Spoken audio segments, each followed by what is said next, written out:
Well, now that we're all done taping, I'm going to tack this off. Okay. What do you mean by tack it off? Well, what I've got here is what they call a tack cloth. And it's a cloth with a sticky substance on it used to take off any dust that's left over. Okay. Another measure to ensure we got a clean surface for priming and painting. Yes. Okay. And now we're going to prime. All right. Shake the can. How long are you supposed to shake a can like that? Well, the directions say that you should shake it a minute after the steel ball starts to rattle. But Okay. because primer surfacer is heavy product, it wouldn't hurt to shake it for a couple minutes or maybe even 3 minutes. Okay. Is there anything special about the primer that we're going to use here? This is a primer surfacer, a sandable primer. Okay. Which is important for in between coats so we can sand it and make the surface good and smooth. And we're using it as a filler. Okay. All right. Now, you told me also about a test panel. I've got one here to show us how we're supposed to use this and why it's used. We want to shoot out a test panel so that we can assure ourselves that the nozzle is working properly Okay. and that we have the right product.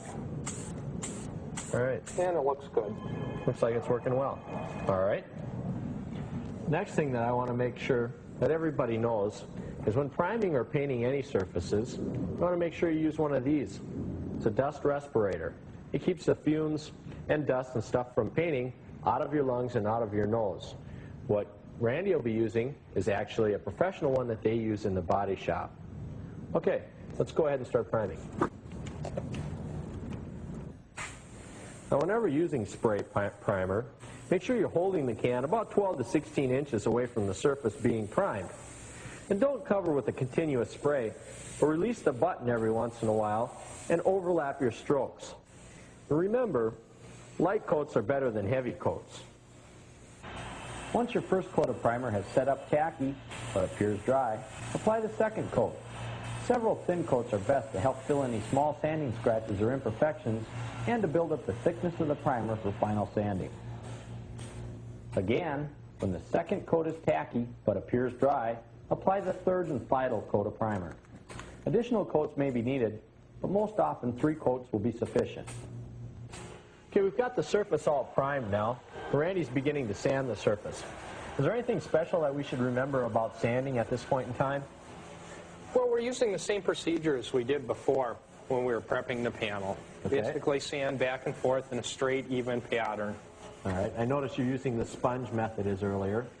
Yeah, we're using that again so that we don't leave any finger marks or we're digging grooves into the primer with our fingers. So we're using the pad in between to help absorb that.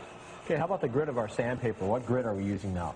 320 grit again, same thing as we started out with. Works very well for painting over. Okay. Now I can do this wet or dry? Either way, it doesn't matter. Okay. Of course, wet, you want to use the wet or dry paper. Right. And dry seems to work a little bit better with the open coat paper, but you can also do that with the wet or dry paper also, using it dry. Okay. Okay, looks like we're getting there. Yeah, we're just about done here. This looks pretty good. Okay. Feels pretty good to me. How about you, Scott? Yeah, it's nice and smooth. Now, how come it is that we're always feeling the paint instead of just looking at our surface and saying, yeah, it looks good? Well, we want to, in bodywork, feel everything that you do, because if you can feel an imperfection, you'll probably be able to see it through the paint. Okay, so you're sometimes basically saying an imperfection I can feel, I might not be able to see. Absolutely.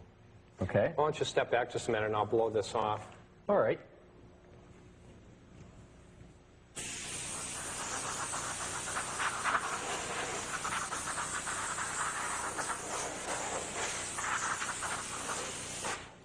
Okay, now I want to tack it again, Okay. and then we're ready for paint. Here's the tack cloth. And again, we're just taking off the residual sand, primer sand, Dust. dust. Okay.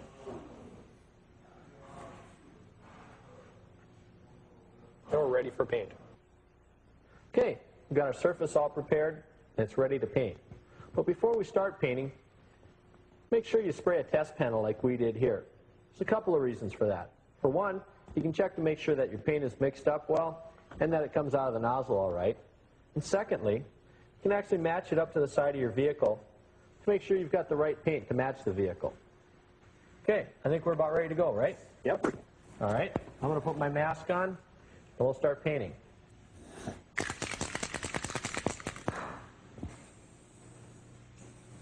Now, while you're painting, make sure you hold the can about 6 to 10 inches from the surface. Press the spray button all the way down and paint in several steady, even strokes. To avoid runs and sags, don't apply heavy coats. Spray light but wet coats and allow the paint to become tacky in between coats. Just as we demonstrated during priming, you'll get the best results by applying several thin coats of paint. Here, we're applying the second coat. After the second coat is tacky, yet not totally dry, we'll apply the third coat. Remember to use smooth, even strokes when painting. In our case, we chose to apply a fourth coat of paint as our final coat.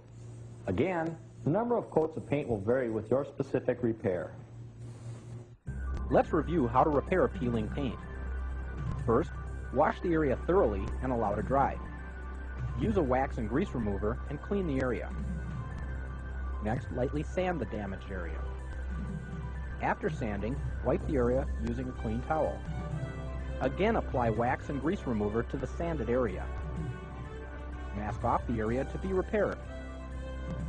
Using a tack cloth, clean the area thoroughly. Next, apply a sanding primer using several light coats. Once dry, lightly sand the area. Once again, wipe the area clean using your tack cloth.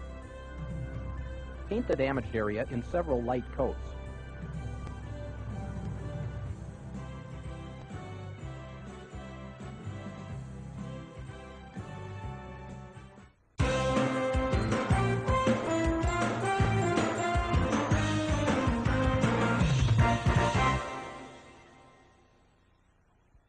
The items you will need to color sand and buff your vehicle's paint include a bucket full of water, a sponge and clean soft towels, some masking tape, 1,000 to 2,000 grit sandpaper, coarse and fine rubbing compounds and final glaze, a drill and 2 buffing pads or a machine buffer, safety glasses or goggles, and a good wax.